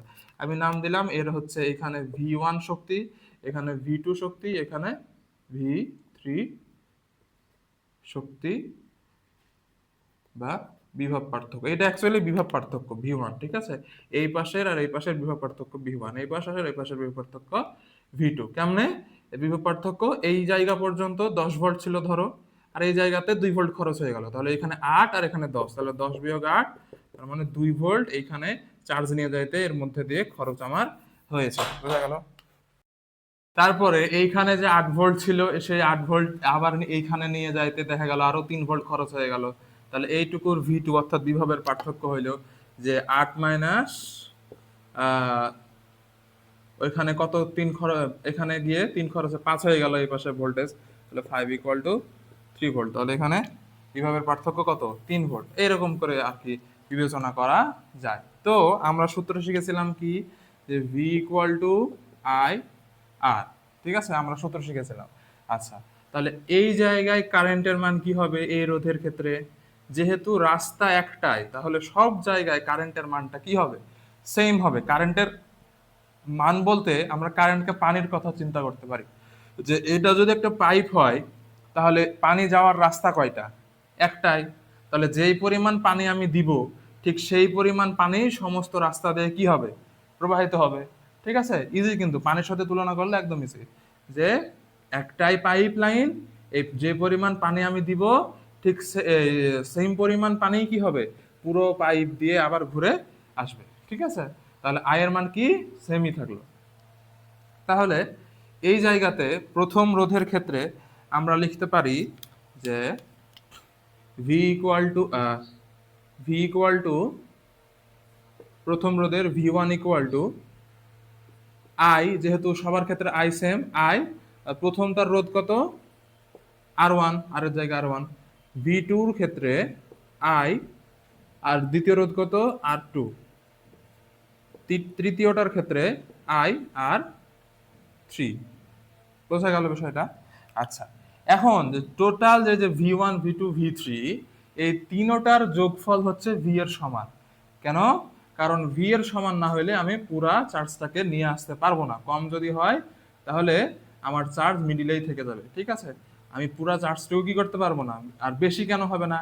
কারণ এইখানে যে শক্তিটুকু ব্যয় হবে তা এরই সমান, এই যতটুকু প্রয়োজন এখানে ততটুকু দিতে হবে। হ্যাঁ, আচ্ছা, তাহলে টোটাল V = আমি লিখতে পারি যে V1 + V2 + V3। ঠিক আছে, আচ্ছা, V1 এর মান কি, I R1, V2 এর মান কি, I R2, V3 এর মান কি, I R3।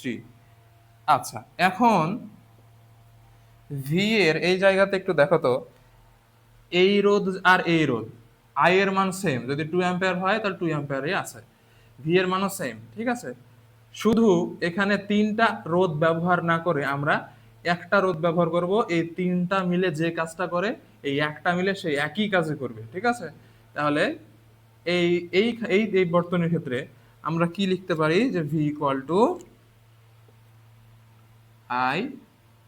I/R/S। ঠিক আছে, তাহলে এখানে ভি এর পরিবর্তে আমি লিখতে পারি কি, I/R/S। তাহলে I/R/S = এখান থেকে I কমন নিলে R1, R2, R3, I কাটলে RS = R1, R2, R3। বোঝা গেল? এটাই হচ্ছে আমাদের সিরিজে যদি রোধ থাকে তাহলে তার রোধ বের করার ফর্মুলা, অর্থাৎ সবগুলো কি করে দেব, যোগ করে দেব, তাহলেই আমার হয়ে যাবে। ঠিক আছে, তাহলে একটা ম্যাথ দেখি।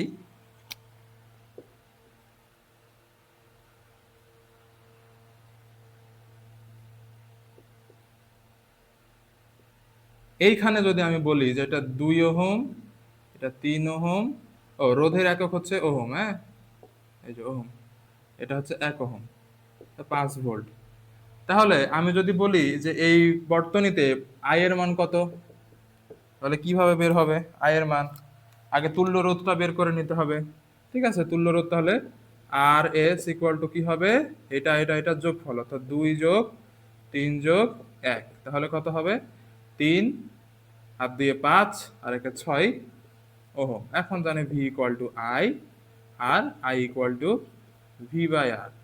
ঠিক আছে, তাহলে ভি এর মান কত, 5 ভোল্ট, আর আর এর মান কত, আর এস এর মান, আর ইকুইভ্যালেন্টের মান 6, তাহলে 5/6 হচ্ছে আমার এত অ্যাম্পিয়ার হচ্ছে আমার কারেন্টের মান, এইখান দিয়ে প্রবাহিত হবে। ঠিক আছে, এখন দেখি যে সমান্তরালের ক্ষেত্রে কি হয়। সমান্তরাল, সমান্তরালে কিভাবে থাকে, এভাবে দেখো যে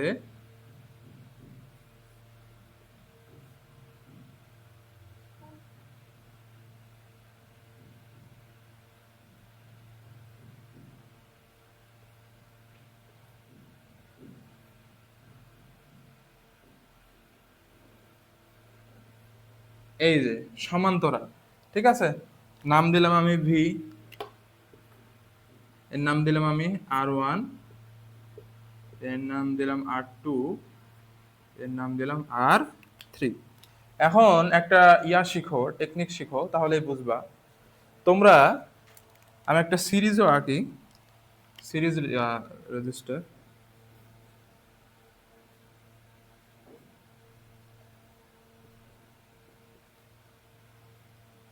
ঠিক আছে, আচ্ছা, এখন এখানে একটা বিন্দু কল্পনা করবা। ঠিক আছে, আর বিন্দু কখন চেঞ্জ হবে, যখন তুমি সামনে কোনো বাধা পাবা, তখন আমার বিন্দু কি হবে, চেঞ্জ হবে। ঠিক আছে, আচ্ছা, ধরো এখান থেকে বিন্দু কোনো বাধা নেই, same same same same same, যখনই বাধা দেখছো, ধরো এ বিন্দু, হ্যাঁ, এখানে আমার এ বিন্দু আছে, সেই এ বিন্দুই যাচ্ছে যাচ্ছে যাচ্ছে যাচ্ছে যাচ্ছে, এই জায়গাতে এসেও আমার এ বিন্দুই আছে।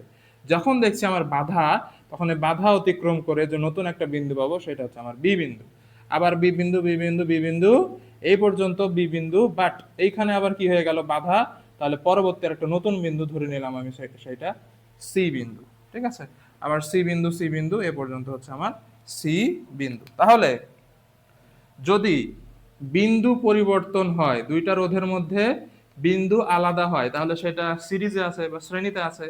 আর যদি দুইটা রোধের মধ্যে বিন্দু সেম হয়, তাহলে আমরা ধরবো এটা সমান্তরাল আছে। কিভাবে, দেখো, এখানে আমার এ বিন্দু ধরলাম, এ বিন্দু আছে, আচ্ছা, এ বিন্দু এ বিন্দু এ বিন্দু এ বিন্দু, এই পর্যন্ত এ বিন্দু এ বিন্দু, এই জায়গাতেও আমার এ বিন্দু, কোনো বাধা নেই।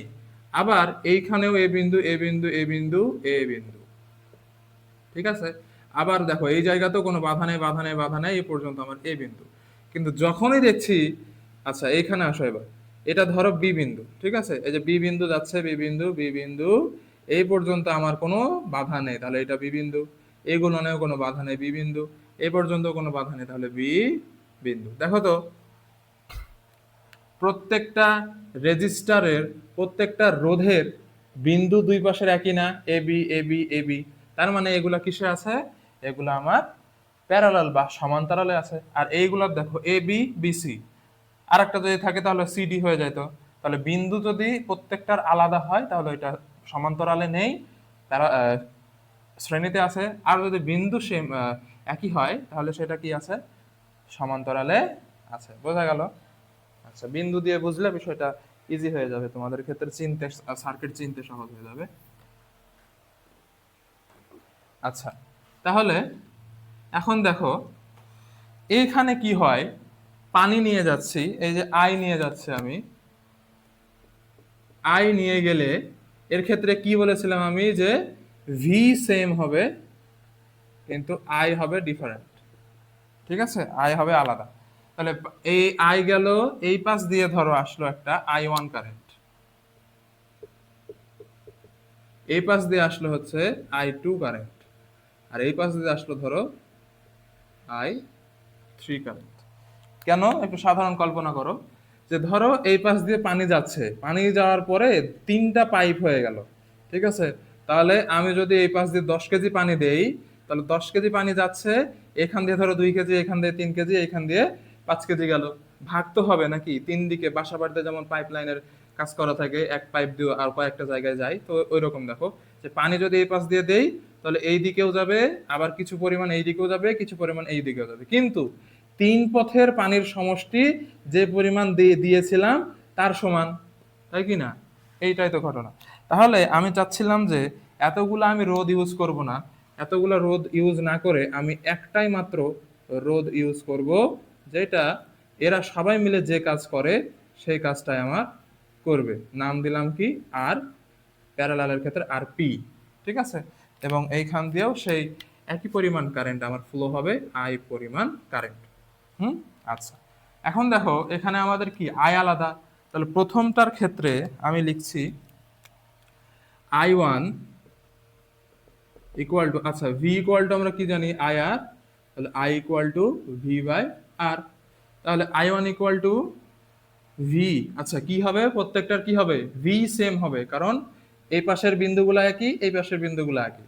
ঠিক আছে, তাহলে দুই বিন্দুর কি হবে ভোল্টেজ সেম হবে। তাহলে ভি যদি সেম হয় তাহলে ভি ডিভাইডেড বাই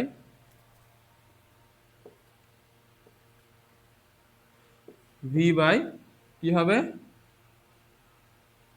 আর, এটা হচ্ছে R1। ঠিক আছে, তারপরে I2 যেটা হবে ভি বাই R2। তারপরে I3 যেটা হবে অর্থাৎ এইটা এই লাইনে, তাহলে আমরা জানি কি ভি বাই R3। ঠিক আছে, আচ্ছা এখন এই সব I1 I2 I3 কার সমষ্টি, আই এর সমষ্টি, কারণ আই পরিমাণই তো দিয়েছিলাম, ওই আইটাই ভাগ হয়ে গেছে। ঠিক আছে, তাহলে I equal two I1 I2 I3। এখন I1 এর মান বসাও ভি বাই R1, I2 এর মান ভি বাই R2, I3 এর মান ভি বাই R3। ঠিক আছে, আচ্ছা এখন এই জায়গাতে একটু দেখো তো, এই জায়গাতে আমি লিখতে পারি যে V equal to I R P. তাহলে আই ইকুয়াল টু কি হবে ভি বাই আর পি, তাই না? তাহলে এখানে আই এর পরিবর্তে আমি লিখতে পারি V by R P equal to, এখানে ভি কমন নিলে 1/R1, 1/R2, 1/R3। এখন ভি আর ভি কাটলে 1/RP equal to 1/R1, 1/R2, 1/R3। এটা হচ্ছে যদি প্যারালালে থাকে আমার রোধগুলা বা সমান্তরালে, তাহলে এইটা আমার বের করার ফর্মুলা। ঠিক আছে, একটা ম্যাথ দেখে নিই, ছোট্ট একটা ম্যাথ। ধরো এইটারই মান দিয়ে দিলাম আমি যে R1 এর মান 2, R2 এর মান 2, R3 এর মান 4। তাহলে কি হবে, আর ইকুইভ্যালেন্ট কি হবে, RP এর মান কত হবে? তাহলে এখানে যে ঘটনা ঘটবে 1/R parallel equal to 1/R1 মানে 1/2, 1/R2 মানে 1/2, 1/R3 মানে 1/4। ঠিক আছে, আচ্ছা তাহলে 1/RP ইকুয়াল টু কত, লসাগু কত 4, তাই না? 2 আর 4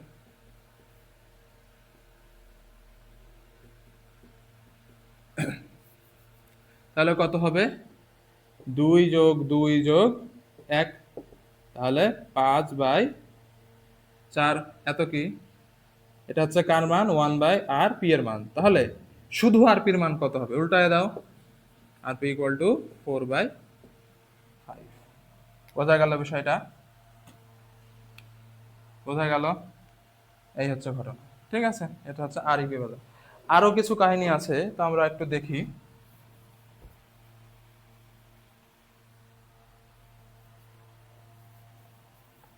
যদি যদি দুইটা রেজিস্টার থাকে, যেমন ধরো এরকম, ঠিক আছে এরকম যদি থাকে, তাহলে কি হবে 1/RP ইকুয়াল টু R1 এটা R2, তাহলে 1/R1 প্লাস 1/R2। ঠিক আছে, তাহলে কি হবে দেখো তো, এখানে লসাগু করো R1 ইন্টু R2, তাহলে উপরে কি হবে R2 প্লাস R1। ঠিক আছে, এটা কার মান 1/RP, তাহলে শুধু RP এর মান কি হবে R1 R2 divided by R1 plus R2। ঠিক আছে, অর্থাৎ উপরে গুণফল নিচে কি যোগফল। তাহলে আমি যদি মান দিয়ে দিই, এটার মান 2 আর এটার মান হচ্ছে 5, তাহলে কি হবে উপরে গুণফল 5 দুগুণে 10, আর নিচে কি যোগফল, অর্থাৎ 5 আর 2 7, শেষ। ঠিক আছে, তারপরে আমি যদি মান দিই যে এখানে 3 আর এখানে তোমার 4, তাহলে কি হবে উপরে গুণফল 3 4 12 আর নিচে কত যোগফল, তাহলে 4 আর 3 7, শেষ। ঠিক আছে, আচ্ছা যদি এরকম হয় 3 3 হয়, তাহলে কি হবে উপরে যোগফল গুণফল, তাহলে 3 3 9 আর নিচে কি যোগফল, 3 আর 3 কত 6। ঠিক আছে, শেষ। আচ্ছা, এখন আরো একটা বিষয় ভালো মতো খেয়াল করো, যদি এইটা আর এইটা সেম হয়, অর্থাৎ R1 আর R2 সেম হয়, তাহলে কি ঘটনা ঘটবে? R1 আর R2 সেম হয়ে যাবে, তাহলে R1 R2, তাহলে আর ধরলাম আমি R1, তাহলে R1 স্কোয়ার, নিচে কি হবে 2R1, তাহলে একটা R1 আর একটা R1 কাটে, তাহলে কি হবে R1/2, তার মানে একটা রেজিস্টারের অর্ধেক হবে। ঠিক আছে, তাহলে 3 3 মানে এর আর প্যারালাল হবে 1.5। যদি এখানে 4 4 হয় তাহলে কত হবে? এদের হবে 2। যদি 10 10 হয় তাহলে হবে 5, যদি 6 6 হয় তাহলে হবে 3। ঠিক আছে, এটা ছিল প্যারালালে ইকুইভ্যালেন্ট রেজিস্টার বের করার টেকনিক। এখন দেখো তড়িৎ ক্ষমতা। তড়িৎ ক্ষমতা কি? তো তড়িৎ ক্ষমতা হচ্ছে যে একক সময়ে যেই পরিমাণ কাজ করতে পারে। ঠিক আছে, একক সময়ে যে পরিমাণ কাজ করতে পারে। ঠিক আছে, আমরা তো ক্ষমতা বলতে এটাই জানি যে একক সময়ে যে পরিমাণ কাজ করতে পারে তাকে কি বলা হয়? ক্ষমতা বলা হয়। তাহলে তড়িৎ ক্ষমতা আবার কি? তড়িৎ ক্ষমতা হচ্ছে, আমরা জেনেছিলাম যে ডাব্লু হচ্ছে কি, আমার একটা চার্জকে সম্পূর্ণ বর্তনীতে নিয়ে যাইতে যে পরিমাণ কাজ করা লাগে, সেটাই, বা একটা চার্জকে এক জায়গা থেকে আরেক জায়গায় নিয়ে যাইতে যে কাজটা করা লাগে, সেটা হচ্ছে আমার কি, ডাব্লু। ঠিক আছে, তো একক সময়ে কাজটা হয় কতটুকু হয়, তার পরিমাণটা হচ্ছে আমার কি, তড়িৎ ক্ষমতা। তাহলে এখানে বলা যায় যে পি, ক্ষমতা পাওয়ারের P equal to W by কি আমার টি, একক সময়ে যে পরিমাণ কাজ করতে পারে। ঠিক আছে, বা একক সময়ে যে শক্তিতে, যে পরিমাণ শক্তি দিয়ে চার্জকে এক জায়গা থেকে আরেক জায়গায় নিয়ে যেতে পারে। তাহলে ডাব্লু ইকুয়াল টু, আমরা ডাব্লু ইকুয়াল টু জানি হচ্ছে ভি কিউ। ঠিক আছে, আচ্ছা, তাহলে W equal to V Q divided by কি, টি। আমরা জানতাম না I equal to Q by T, একক সময়ে যে পরিমাণ চার্জ প্রবাহিত হয় তাকে আমরা কি বলি, কারেন্ট বলি। তাহলে এইখানে যে কিউ আর টি কে লিখতে পারি আমরা কি, আই। তাহলে এখানে লিখতে পারি ভি আই। তাহলে পি ইকুয়াল টু কি পাইলাম, V I. P equal two পাইলাম ভি আই। আর আমরা জানি ভি ইকুয়াল টু আই আর। ঠিক আছে, আচ্ছা, তাহলে ভি এর মানটা বসাও তো, ভি এর মান আই আর না, তাহলে P equal to V I, V এর মান আই আর ইন্টু আই, তাহলে আই স্কোয়ার। আর আরো একটা মান পাইলাম। ঠিক আছে, পি এর কি পাইলাম, আরো একটা মান পাইলাম। এখন আই এর মান বসাও, আই এর মান কি, ভি বাই আর। তাহলে P equal to V into V by R, তাহলে কি হবে, ভি স্কোয়ার বাই আর। তাহলে আরো একটা মান পাইলাম পি এর, ভি স্কোয়ার বাই আর। যখন যেটা দেওয়া থাকবে সেই মান দিয়ে তুমি বের করে নিবা, তাহলেই হবে। তাহলে পি ইকুয়াল টু কি, V I, P equal to I square R, P equal to V square by R. ঠিক আছে, একটা ম্যাথ দেখি আমরা ক্ষমতা রিলেটেড, যে 220 ভোল্ট 100 ওয়াট বাল্বের রোধ কত, আর সেই বাল্বের মধ্যে দিয়ে কারেন্ট কি পরিমাণ প্রবাহিত হবে। ঠিক আছে, আচ্ছা, তার আগে আমরা সূত্রগুলা লিখে লিখে নিই যে কি কি পেয়েছিলাম, যে P equal to V I, P equal to I square R, আর P equal to V square by R. ঠিক আছে, আচ্ছা, এখন সলিউশনের দিকে আগাই। 220 ভোল্ট, তার মানে কি দেওয়া আছে, এটা হচ্ছে আমার ভি এর মান, এটা কিসের মান, ভি এর মান। আর 100 ওয়াট, ওয়াট ক্ষমতার একক, তাহলে এটা আমার কি দেওয়া আছে, পি। কি কি বের কি বের করতে বলা হচ্ছে, রোধ আর। ঠিক আছে, আচ্ছা, তাহলে পি ভি আর আর এর মধ্যে সম্পর্ক কার আছে, এইটা পি ভি আর এই যে আর সম্পর্ক। ঠিক আছে, তাহলে আমরা জানি P equal to V square by R. আর আর এর মানটা কি হবে, তাহলে আর তুলে দাও এইদিকে, R V square by P. তাহলে ভি এর মান কত, 220, এরপরে স্কোয়ার, তারপরে পি এর মান কত, পি এর মান হচ্ছে 100। ঠিক আছে, তারপরে এর মানটা হবে তোমার ভাগটাক দিলে 484 484 ওহম। ঠিক আছে, এই হচ্ছে ঘটনা। তাহলে এটা আর হয়ে গেল। এখন দেখি রোধের মধ্যে দিয়ে কি পরিমাণ কারেন্ট যাবে। তাহলে কারেন্টের সাথে রিলেটেড এটাও আছে এইটাও আছে। ভি জানি না, তাহলে আমি পি ইকুয়াল টু কি বের করতে পারি, ভি আই। তাহলে 220 ইন্টু আই এর মান কত, ও সরি আই তো বের করতে হবে। তাহলে P equal to V I, I equal to P by V. P কত পাই, কত 100, আর ভি কত 220, যা উত্তর আসবে তাই। অথবা তুমি এইভাবে বের করতে পারো, V equal to I R, I equal to V by R. ঠিক আছে, ভি কত 220, আর আর কত 484, যা উত্তর আসবে তাই আনসার, একই আসবে। ঠিক আছে, এইভাবেও করতে পারো, অ্যাজ ইউর উইশ। ওকে, এখন চলো 2 নাম্বার ম্যাথটা দেখি। এই ম্যাথটা হচ্ছে বিদ্যুৎ বিল রিলেটেড ম্যাথ। ঠিক আছে, ঘতে বা গতে পাবাই যে বিদ্যুৎ বিল নির্ণয় করো। তো কি বলা হচ্ছে যে 60 ওয়াটের একটি বাল্ব প্রতিদিন 5 ঘন্টা করে 30 দিন জ্বালালে কত তড়িৎ শক্তি ব্যয় হয়, এবং প্রতি ইউনিটের দাম যদি 10 টাকা হয়, তাহলে বিদ্যুৎ বিলের পরিমাণটা নির্ণয় করো। ঠিক আছে, আচ্ছা। তো দেখো এখানে কি কি ডাটা দেওয়া আছে। এখানে ডাটা দেওয়া আছে, একটা পি এর মান দেওয়া আছে, ক্ষমতা, আর 5 ঘন্টা 5 ঘন্টা করে, তার মানে এখানে টাইম দেওয়া আছে। ঠিক আছে, 10 টাকা মানে ইউনিটের বিল মান দেওয়া আছে। ঠিক আছে, তো আমরা কি জানি দেখো তো, P equal to W by T জানি না। ডাব্লু কি, ব্যয়িত শক্তি। এখানে আমাদের কি বের করতে হবে, ডাব্লু বের করতে হবে। তাহলে W equal to P T, W equal to P আর টি। ঠিক আছে, আচ্ছা। তাহলে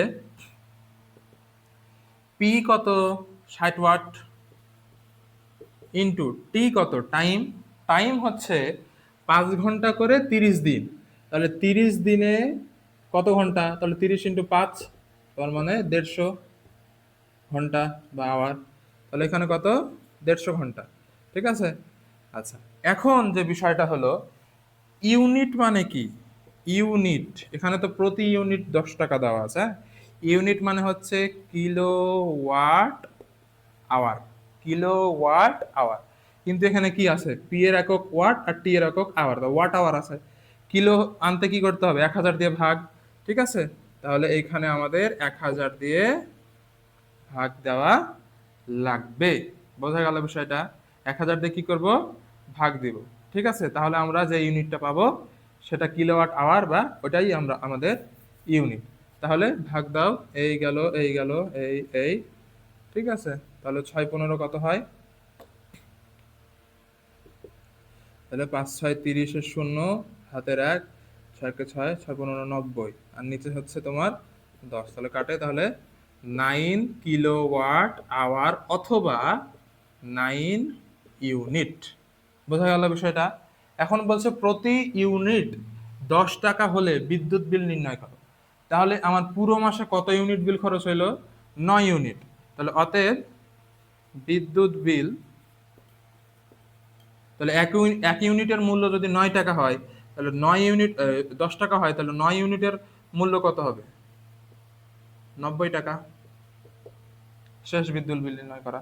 হ্যাঁ, যদি তোমার এখানে বলা থাকে যে জানুয়ারি মাসের বিদ্যুৎ বিল নির্ণয় করো, তাহলে কিন্তু 30 দিন ইউজ হবে না। কি হবে, জানুয়ারি মাস 31 মাস, তাহলে তুমি এখানে 31 দিয়ে গুণ দিবা, দিয়ে বের করবা। ঠিক আছে, তারপর যদি বলা হয় যে জানুয়ারি ফেব্রুয়ারি মাস, তাহলে ফেব্রুয়ারি মাস কত দিন, 28 দিনে। ঠিক আছে, তাহলে তুমি ওইভাবে বের করবা, 28 দিয়ে।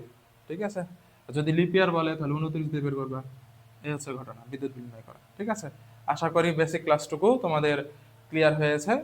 আর ম্যাথ না করলে আসলে চ্যাপ্টারগুলা ক্লিয়ার হবে না। ঠিক আছে, এই অধ্যায়ে প্রচুর হিউজ পরিমাণে ম্যাথ আছে, ওই ম্যাথগুলা করা লাগবে। অনেক পরিমাণ তুল্যরোধ আছে, তুল্যরোধ নির্ণয় করা শিখতে হবে, বহুত রকমের তুল্যরোধ আছে। সার্কিট বুঝতে হবে, তুল্যরোধ বের করা শিখতে হবে। তারপরে কোনটার আই আলাদা, কোনটার ভি আলাদা, হ্যাঁ, কোনটার ক্ষমতা কেমন, টোটাল ক্ষমতা কি, সবগুলো বুঝতে হবে। এগুলো প্র্যাকটিসের মাধ্যমেই তোমাদের হবে। এরপরে যে সিকিউ সলভ ক্লাসটা দিব, সেখানে আরো বিস্তারিত আলোচনা করা হবে। ঠিক আছে, ধন্যবাদ।